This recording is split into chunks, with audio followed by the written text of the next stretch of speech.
homelessness, which is related to housing, but it's a very different issue, and also related to crime, because right now we have police handling it. Right. But we've had 2 at least high-profile examples in Providence recently of homeless encampments being wiped down.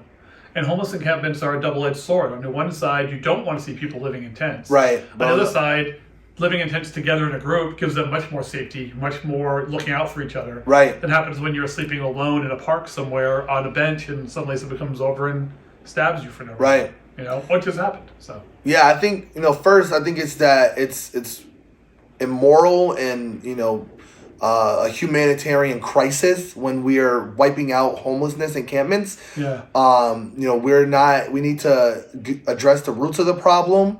It's morally wrong for us to be wiping out these encampments. I think that some efforts that we can take in order to address the increase of homelessness is, first of all, we need to put more money in people's pockets, because they're becoming homeless in the first place because of rising prices and being sold out of their homes. And I think we need a homelessness response team. That goes with my plan to diversify first responders. Right. First responders are not just police. It's EMT, it's social workers, and it should be a homeless response team as well. And I think that we have to solve the systemic issue of the housing issue. So we can't solve it overnight, sadly, but we can create for shelters and capacity.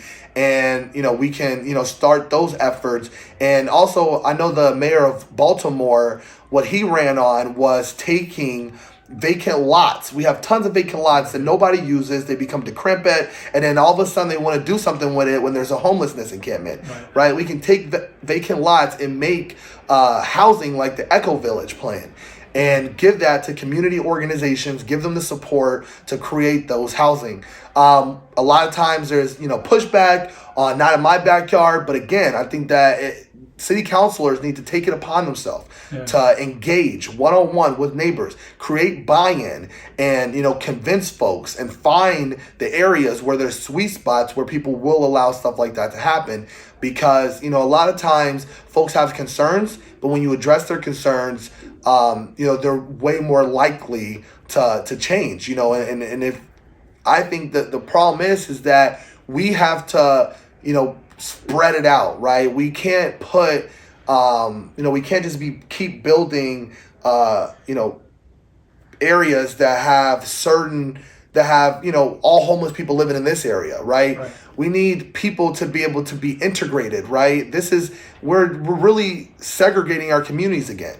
We cannot create this segregated, communities. We have to put some on the east side, right? We have to put some on the south side, some on the west end, some on, Fox Point, Summit. And, then we would have a lot less NIMBYism because, it's spread out within the community. And then our neighbors need to work as support systems, right? You need to get to know your neighbors, because if you knew the person who is looking to move into that house, maybe you would have a little bit more compassion. Yeah.